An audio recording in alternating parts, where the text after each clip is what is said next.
सानह मशरक़ी पाकिस्तान की वजूहात पर मबनी हमीदुर्रहमान commission report में जनरल आगा मोहम्मद याहिया खान को पाकिस्तान तोड़ने का जिम्मेदार करार देते हुए कहा गया था कि इनकी हठधर्मी का नतीजा ढाका में शर्मनाक शिकस्त की सूरत में निकला और पाक फौज को भारतीय अफवाज के सामने हथियार डालने की जिल्लत उठाना पड़ी।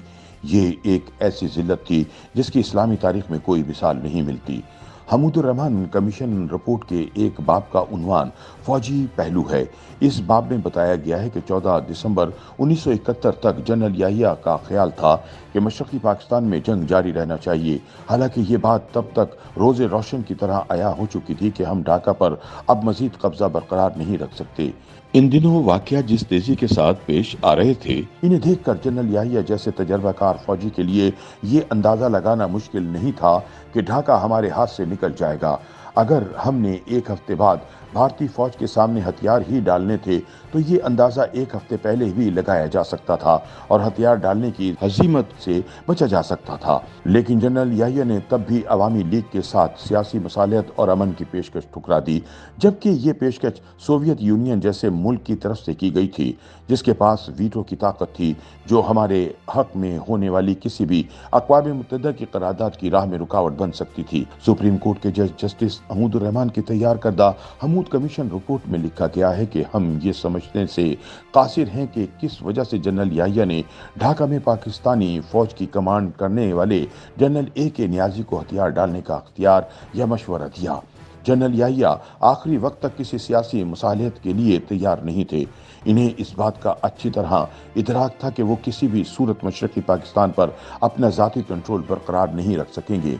इसलिए उन्होंने आखिर वक्त तक मगरबी पाकिस्तान पर अपना तसल्लुत बरकरार रखने की कोशिश की। हमूद कमीशन रिपोर्ट का ये बाब इस जुमले पर ख़त्म होता है कि हम इस नागुज़ीर नतीजे पर पहुँचे हैं कि जनरल याहिया ने मुल्क को एक ऐसी जंग में झोंकने की इजाज़त दी जिससे किसी अच्छे नतीजे की तवक्को नहीं की जा सकती थी, और वो अपने ज़िद्दी तर्ज़ अमल को महज इसलिए जारी रखना चाहते थे कि वो किसी भी कीमत पर मुल्क की मुश्किलात का सियासी हल तलाश करने पर यकीन नहीं रखते थे। आखिरकार इस हठधर्मी का नतीजा शर्मनाक शिकस्त की सूरत में निकला और कौम को भारतीय अफवाज के सामने हथियार डालने की जिल्लत उठाना पड़ी। ये एक ऐसी जिल्लत थी जिसकी इस्लाम की तारीख में मिसाल नहीं मिलती। हमूद कमीशन रिपोर्ट में एक और जगह उस दस्तूर का जिक्र भी है जिसका ड्राफ्ट जनरल याहिया ने तब तैयार करवाया जब मुल्क दो टुकड़े हो रहा था। इस हरकत का मकसद भी मुल्क को नया आइन देना नहीं बल्कि अपने इख्तिदार को बचाना था, क्योंकि उस आइन की शिक 16 ये कहती थी कि मुल्क के पहले सदर जनरल याहिया खान होंगे और उसके साथ साथ वो आइंदा 5 बरस के लिए कमांडर इन चीफ भी रहेंगे। यही नहीं बल्कि दस्तूर में शिक 260 भी शामिल की गई, जिसमें कमांडर इन चीफ को मुल्क भर में मार्शल लॉ लगाने का आईनी इख्तियार भी दिया गया। दूसरे लफ्जों में आइन में ही आइन शिकनी का तरीक़ेकार लिख दिया गया, जो एक मज़ाहिका खेज बात थी। जिस दिन इस मुजवज़ा आइन की कापियां प्रेस को भेजी गईं वो दिन 16 दिसंबर 1971 का था। ये वही दिन था जब जनरल नियाजी ढाका में भारतीय फौज के सामने सरेंडर की याददाश्त पर दस्तखत कर रहा था। हमीदुर्रहमान कमीशन रिपोर्ट में लिखा है कि जनरल याहिया जिस ख्याली दुनिया में रह रहा था उसका अंदाज़ा इस बात से लगाया जा सकता है कि 18 दिसंबर को मगरिबी महाज पर जंगबंदी के बाद जनरल साहब ने ऐलान किया कि इनके आइनी मंसूबों में ज़रा सी भी रुकावट नहीं आई और वो अपने टाइम टेबल के मुताबिक आगे बढ़ने का इरादा रखते हैं।